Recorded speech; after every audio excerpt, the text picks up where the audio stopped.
Olá, sejam bem-vindos. Eu sou o professor Thales Moura e você irá assistir agora mais uma aula do curso Introdução à Literatura Brasileira. A aula de hoje é a aula de número 13, intitulada A Perfeição da Forma como Ideal Artístico, em que a gente vai se dedicar aqui à leitura de algumas características do parnasianismo e do simbolismo, certo? Então, conforme, né, já de praxe, trouxe o material aqui para a gente conversando. E a ideia é discutir aqui o capítulo 12, né, de História da Literatura Brasileira, de Nelson Werneck Sodré, intitulado Os Problemas da Forma. E aí eu vou mesclando com algumas outras questões que eu acho pertinente comentar, que está para além desse texto. Então, nesse capítulo que a gente tem é que, nesse momento, né, em que os movimentos parnasianismo e simbolismo estão aí surgindo, né, a gente tem o pensamento de que a ideia da perfeição formal é um objetivo a ser seguido pelos artistas. No caso da literatura, isso chama atenção porque a ferramenta, né, do artista é a linguagem escrita. Acontece que a linguagem é também um instrumento de comunicação no contexto, né, da comunicação cotidiana. Então, a ideia nesse movimento é pensar que a literatura ela tem de utilizar o recurso de linguagem de um modo diferente da linguagem do homem comum, mas é importante se atentar para o fato de a linguagem não ser muito cifrada, muito artificial, de modo que, né, o poeta, o escritor não seja compreendido senão pelos seus pares. Então, aqui a gente tem um problema a ser resolvido, que é a ideia, né, da língua do escritor e a língua do homem comum. Então, Sodré vai apontar que o rigor da linguagem, né, sobretudo na linguagem da literatura, não deve ser tão artificial a ponto de fazê-la ser entendida somente pelos seus pares, né? Caso isso aconteça, o poeta, o escritor não é digno deste título. E a gente tem uma questão também que perpassa, né, esses movimentos, que é a sociedade de classes. Então, quando a gente tem a divisão de classes, aí, né, já no período da modernidade, a gente tem a ideia de que quanto maior a distância entre as classes, maior a distância social e a diversificação do apreço às manifestações artísticas, né? Então, a gente vai ter, né, uma distância muito grande de forma a se encarar a arte, a literatura, e aí, sobretudo, a ideia do acesso ao conhecimento ainda é muito restrita nesse período. Então, o acesso a conhecimento ainda é privilégio de poucos.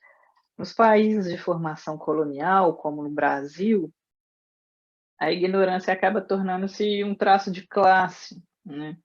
No entanto, vão ocorrendo transformações econômicas, sociais, e a literatura acaba ganhando espaço entre classes menos abastadas.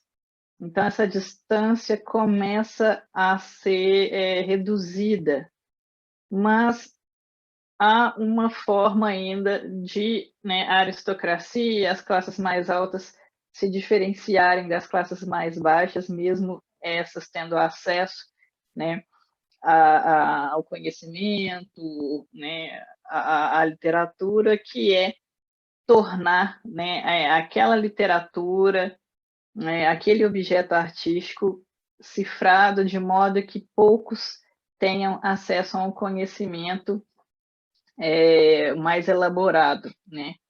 Então, as formas de se distanciar as classes, elas vão sendo elaboradas também. Então, aqui a gente está pensando nessa nova forma de se estabelecer distância entre as classes e que agora está apoiado na linguagem, na arte. Então, a forma da literatura, basicamente, ela funciona a partir desse esboço que eu trago aqui para vocês. A gente tem a língua, e a língua funciona tanto como um instrumento de comunicação, e no caso da literatura, como uma ferramenta de trabalho. Os literatos, né, eles trabalham com a artesania da palavra. Então, é preciso que a palavra seja trabalhada, esmerada, é preciso que ela, né, alcance um estilo que a coloque de modo diferente da comunicação com a realidade direta. Mas ele também precisa se fazer compreendido por todos. A questão do parnasianismo e do simbolismo é que há uma ruptura aqui com esse outro. E aí, essa literatura acaba se tornando de pouco acesso. A ideia é se pensar, na verdade, né? Deixa eu subir um pouquinho aqui. A ideia é pensar que a literatura, na verdade, ela utiliza a linguagem como um meio, como um caminho, né, para se fazer, para ser veiculada. E ela deve ser pensada, né, a ideia da linguagem deve ser pensada na literatura somente como meio, ela não deve ser o fim último. O que distingue qualquer trabalho literário, né, do uso que se faz com a linguagem comum é o conteúdo.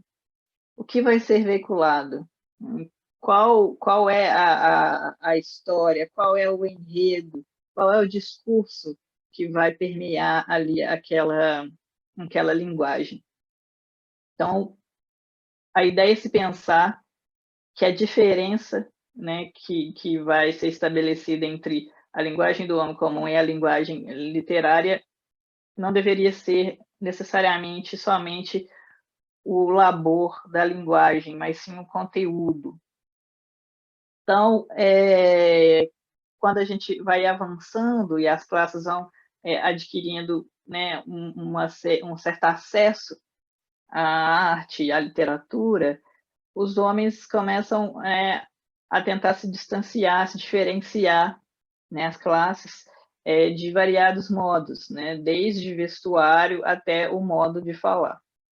E aí, ao longo do tempo, o saber também vai se transformar enquanto um traço distintivo entre essas classes. Então, as classes mais baixas, tendo acesso, disputando o acesso ao saber com as classes dominantes, a capacidade artística começa a ter um papel importante nessa disputa entre eles. Então, como meio de distinguir, né, quem tem maior capacidade, há uma certa... Há, de certo modo, uma forma de se fazer com que aquela arte não seja acessível às camadas mais baixas. Então, é como se ela ganhasse uma redoma e se estabelecesse que, para entender o requinte daquela arte, para entender a artesania daquela arte, daquela literatura, é preciso que seja especializado nela, né? Que tenha acesso a um saber que ainda não é acessível a todos. O parnasianismo, tanto na poesia quanto na prosa, vai acompanhar essa tendência do apuro, da erudição da linguagem.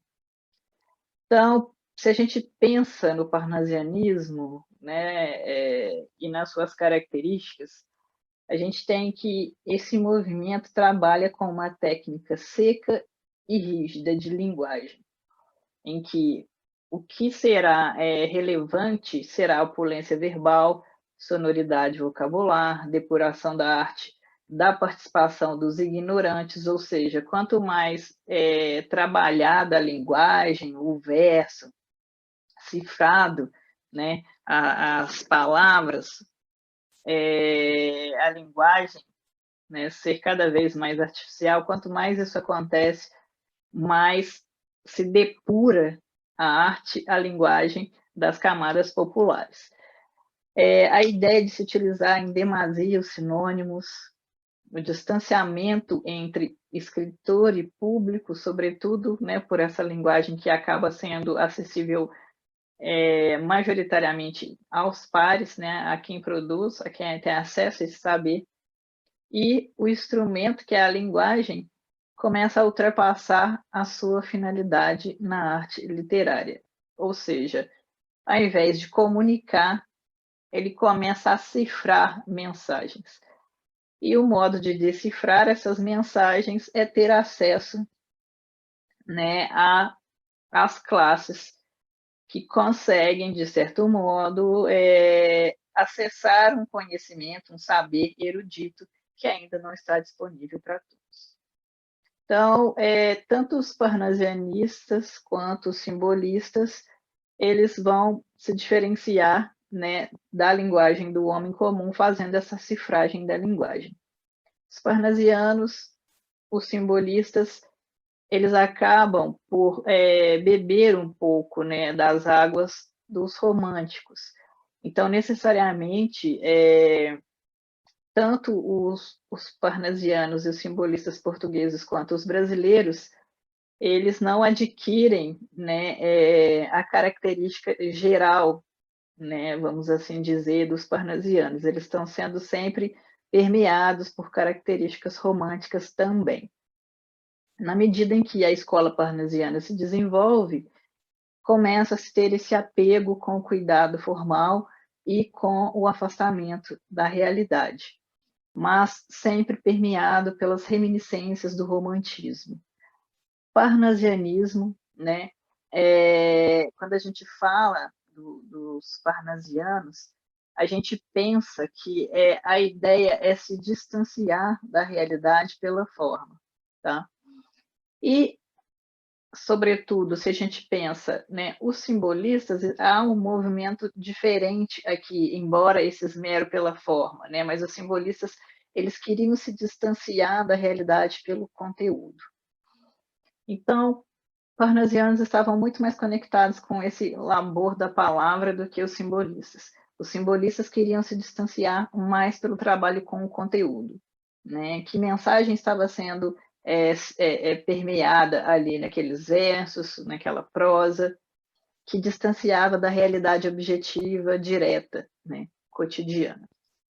Então, a diferença que a gente tem aqui, até então, entre os dois é essa: forma e conteúdo ganham ou não em um e outro, né, uma característica central, uma preocupação mais imediata. O simbolismo chega para poder colocar o poeta, o escritor, em um lugar diferenciado do homem comum. Talvez seja um dos movimentos literários que mais tenha se distanciado, né, do leitor. O simbolismo acaba, então, por sua vez, colocando o poema no que a gente chama de torre de marfim. Ou seja, o poema ele está tão distanciado do leitor comum que ele acaba, por vezes, estar num lugar muito alto, né, inalcançável por muitos leitores. Então, há no simbolismo a realização da promessa de aristocratização da literatura, sobretudo porque há também a aristocratização da linguagem, né? Essa ideia da erudição da linguagem, ela acaba por fazer com que a linguagem literária, né, ela seja trabalhada de um modo carregue ali uma estilística, né, um labor do verso, mas em contraponto, ela acaba por afastar o leitor. Então, aqui no simbolismo, a gente tem um poema obscuro, uma produção poética sombria, né, compreensível para uma pequena minoria. E a cultura, né, ela está muito aficionada pela ideia da inteligência, da sensibilidade. Há um certo horror aqui à vulgaridade, à língua vulgar. Então, é um rompimento drástico com o vocabulário né, o vulgar com o vocabulário popular.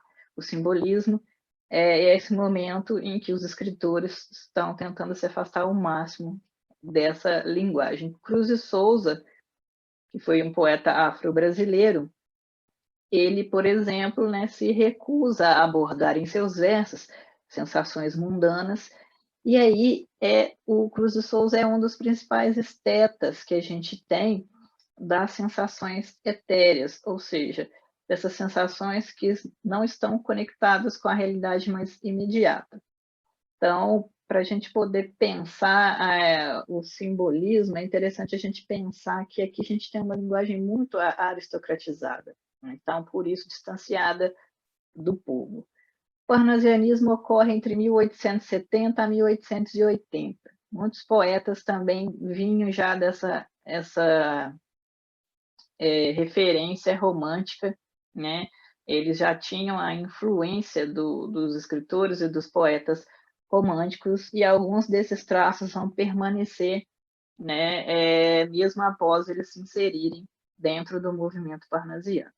Então, a gente tem alguns nomes centrais que vão aparecer, né, na literatura brasileira, que em um primeiro momento, o Alberto de Oliveira, que vai marcar a presença do movimento no Brasil e é considerado, né, um mestre da geração parnasiana, considerado aí um coelho neto do verso.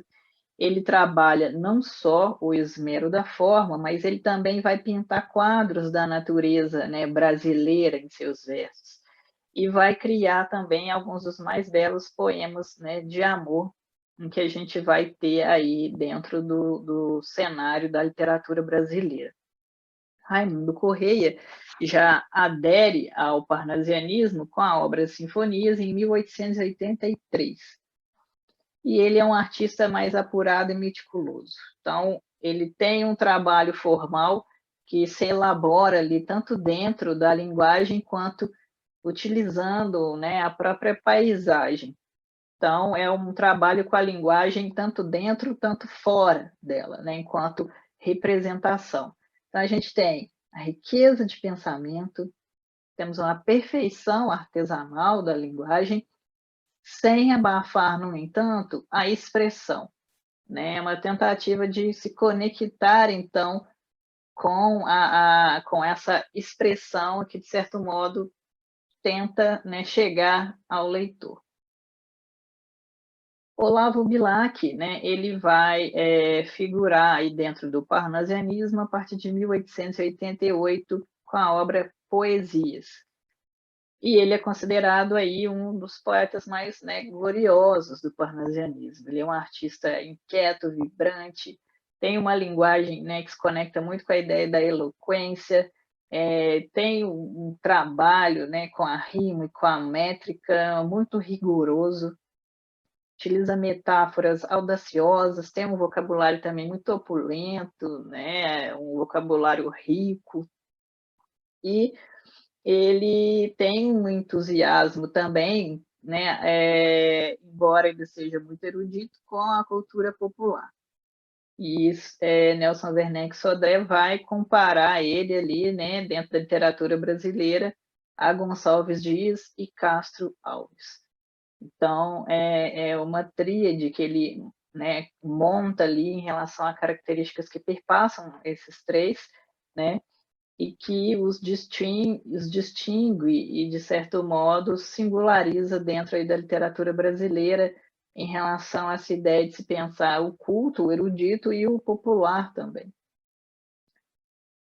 Então, eu acho que é interessante para a gente conhecer esses poetas, né, conhecer o poema que eles produzem, a gente adentrar um pouquinho em cada um desses três que formam a tríade parnasiana da literatura brasileira, que é o Alberto de Oliveira, Raimundo Correia e Olavo Bilac, Alberto de Oliveira e Olavo Bilac no Rio de Janeiro, o Raimundo Correia no Maranhão. Tá? O primeiro poema que eu trouxe aqui para a gente conhecer o Alberto de Oliveira é o Vaso Chinês. E aqui para a gente poder pensar que no caso de Alberto de Oliveira, a gente tem muito mais um labor do verso do que do conteúdo. Em o verso chinês, o vaso chinês, perdão, o que a gente tem aqui mais é um aspecto descritivo desse vaso, de modo que a gente consegue quase desenhá-lo na nossa imaginação, compor essa cena, de tão descritivo que é o poema. Mas o labor do verso, né? A configuração de soneto 4433, uma das formas poéticas, né, mais eruditas que se tem, e o labor da versificação, né? Estranho mimo aquele vaso, vi-o casualmente uma vez de um perfumado contador sobre o mármore luzidio, entre o leque e o começo de um bordado. Então, o posicionamento desse vaso, né? Fino artista chinês enamorado, nele pusera o coração doentio, em rubras flores de um sutil lavrado na tinta ardente de um calor sombrio. A caracterização desse vaso, né, como ele está decorado, o que a gente tem de elementos grafados nele, mas talvez por contraste à desventura, quem o sabe, de um velho mandarim, também lá estava a singular figura. Que arte em pintá-la! A gente, acaso vendo-a, sentia um não sei quê com aquele chin, de olhos cortados, afeição de amêndoa. Então, é um poema que, se a gente pensar em termos de conteúdo, em termos de mensagem transmitida, né, não há uma riqueza, não há uma complexidade dessa mensagem, mas em termos de forma, há um labor da construção do verso, a questão da construção das rimas, né?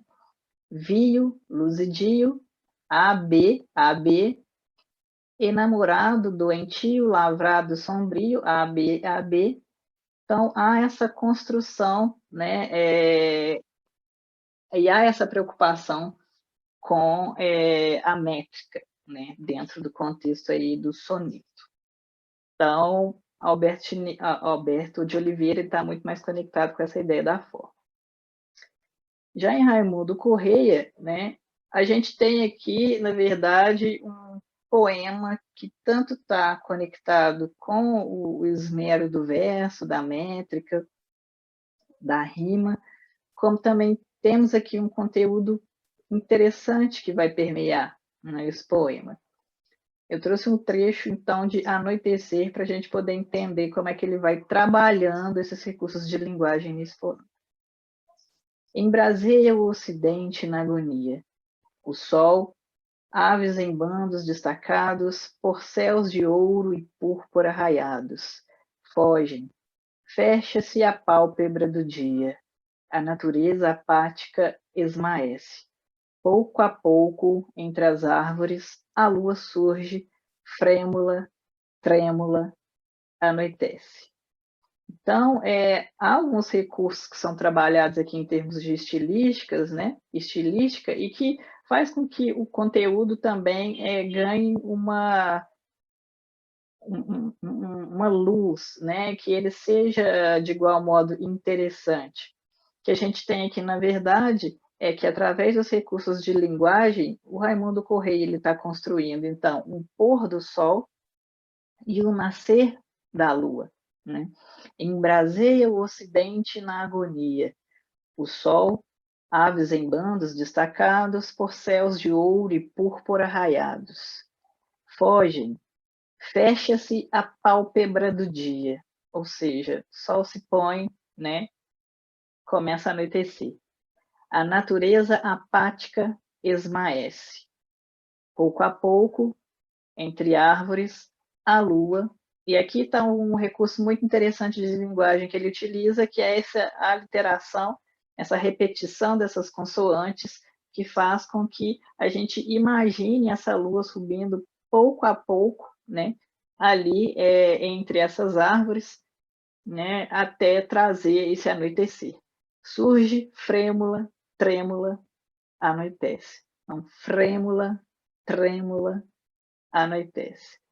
Então, né, essa riqueza dessa lua que começa a se impor, né, vagarosamente aí no céu.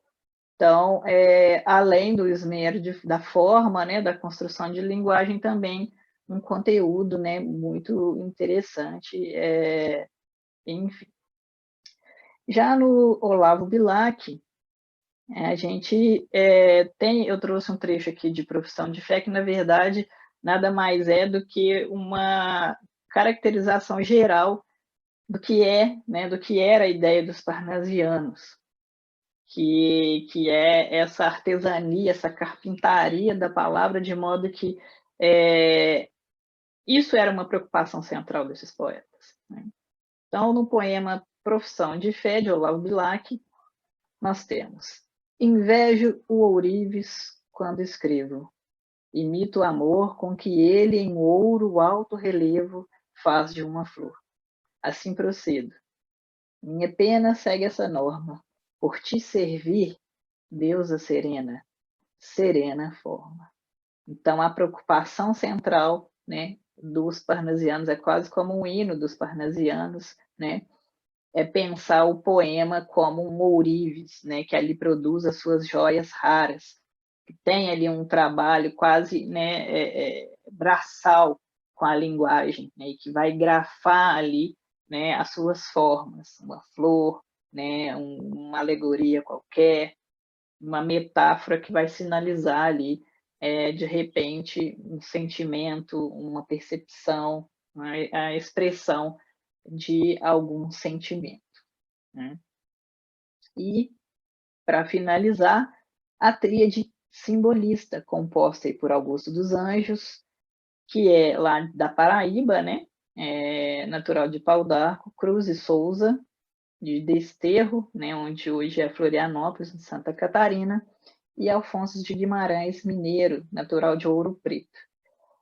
Então, dentro da literatura brasileira, né, é interessante a gente pensar essa tríade, que é a tríade de maior expressividade, né, que traz algumas referências, algumas características básicas para a gente pensar esse movimento.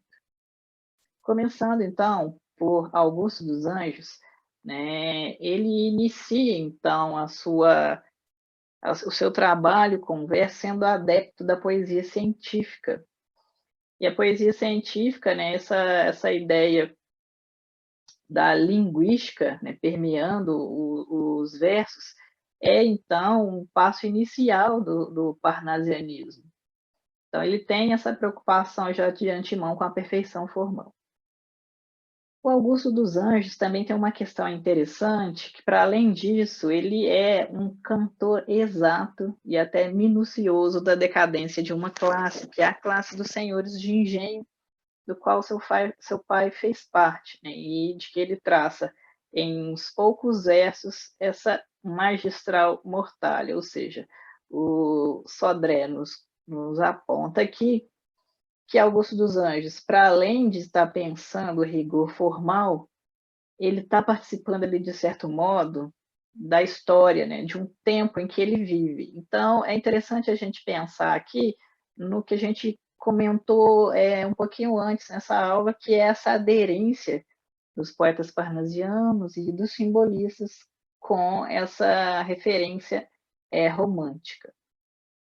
E aí, pensando nisso, né, de Augusto dos Anjos, de olho nessa questão, apesar da forma, eu trouxe um trechinho do poema aqui, Gemidos de Arte, em que a gente consegue visualizar essa preocupação, essa consciência desse momento histórico. Os pães, filhos legítimos dos trigos, nutrem a geração do ódio e da guerra. Os cachorros anônimos da terra são talvez os meus únicos amigos. Então, aqui a gente já tem, de certo modo, né, a representação do que viria a ser, então, o capitalismo em sua expressão máxima, substituindo os modos de produção até aquele momento, né, começando a criar, né, essa divisão entre classes, que é uma divisão, sobretudo, que começa a distanciar cada vez mais uma classe da outra, e essa sensação de que, de repente, né, ele já não faz parte mais de uma classe que detém, né, poderes que tinha. Nós temos Cruz e Souza, que entra já para o simbolismo a partir de Broquéis, sua obra que foi publicada em 1893.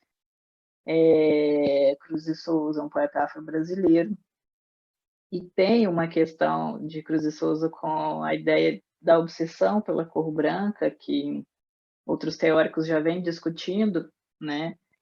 E que, sobretudo, não está relacionada somente com a questão, né, do aspecto da racialização e do preconceito que ele sofre, mas que isso aparece enquanto uma característica mesmo, né, da linguagem dos poetas simbolistas. Cruz e Souza tem uma questão que é esse trabalho com a linguagem, essa adesão, né, à língua e à norma dominante, como se isso fosse um anseio do poeta por fugir ao destino da sua raça. E aí Nelson Werneck Sodré vai apontar essa questão como se fosse uma certa forma de se acomodar aos padrões e às normas dominantes, como se ele se submetesse àquilo que era valorizado no meio em que vivia. Então, a gente tem o Cruz e Souza trabalhando com uma linguagem muito erudita, muito formal, né? Em termos de poesia, temos uma das poesias que dentro dessa ideia de não se relacionar diretamente com o povo, com a cultura popular, né? É uma das linguagens menos acessíveis, e eu trouxe um dos poemas do Cruz e Souza para a gente pensar também, para além dessa conexão, né, com a linguagem erudita, como é que ele está pensando já a questão dos negros, né, no século XIX. O poema se chama Emparedado, e a gente tem aqui, nesses versos, que são versos finais desse poema em prosa, já essa questão vivida por Cruz e Souza, que é essa angústia do preconceito, né, desse modo de se discriminar, de se separar pessoas, sobretudo pela cor da pele. Não, não transporás os pórticos milenares da vasta edificação do mundo, porque atrás de ti e adiante de ti, não sei quantas gerações foram acumulando pedra sobre pedra, pedra sobre pedra, que para aí estás agora verdadeiro, emparedado de uma raça. Se caminhares para a direita, baterás e esbarrarás ansioso, aflito numa parede horrendamente incomensurável de egoísmos e preconceitos. Se caminhares para a esquerda, outra parede de ciências e críticas, mais alta do que a primeira, te mergulhará profundamente no espanto. Se caminhares para frente, ainda nova parede, feita de despeitos e impotências, tremenda de granito, broncamente se elevará ao alto. Se caminhares, enfim, para trás, há ainda uma derradeira parede, fechando tudo, horrível, parede de imbecilidade e ignorância, te deixará num frio espasmo de terror absoluto.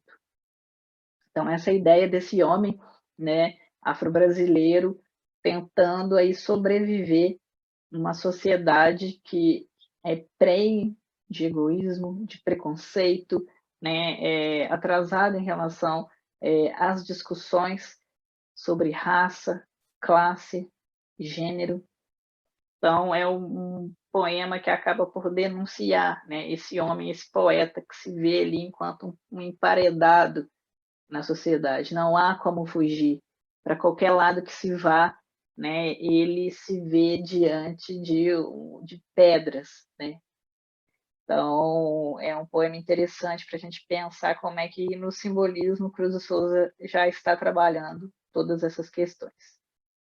E, por fim, para fechar essa aula, né, o trabalho com o Afonso de Guimarães, que é esse poeta mineiro, natural de Ouro Preto, e que tem a presença do misticismo, né? Para além da forma, também pensar o modo como ele, né, visto quanto um poeta triste, atormentado pela perda da sua, né, esposa, ele trabalha também os elementos que perpassam a sua vivência, né, na província de Ouro Preto, que é uma vivência provinciana, e o sentimento cristão advindo, né, dessa vivência nessa localidade. Para ilustrar, né, para a gente conhecer um pouquinho dessa dicção do Alfonso de Guimarães, eu trouxe um trechinho do poema A Catedral. Entre brumas, ao longe, surge a aurora, e ali no orvalho, aos poucos, se evapora. Agoniza o arrebol. A catedral ebúrnea do meu sonho aparece na paz do céu risonho, toda branca de sol. E o sino canta em lúgubres responsos, pobre Afonsos, pobre Alfonsos. Então, essa relação desse poeta, né, com esse lugar de origem, né, com essa cultura muito conectada, né, ao cristianismo, às igrejas, né, barrocas de Ouro Preto, esse pôr do sol que anuncia, de certo modo, também o bater do sino. Então, ele vai trazendo, e também é interessante a gente pensar o rigor, o esmero do vocabulário, o vocabulário muito erudito. Eu trouxe até aqui para vocês, né, o significado desses termos, né, os sinônimos desses termos. O hialino aqui vem de transparente, né, o transparente orvalha aos poucos se evapora, agoniza o arrebol é a hora ou que o sol está, né, aparecendo ou que ele está sumindo. Então, é como se fosse, né, um poente, né, ou um nascente.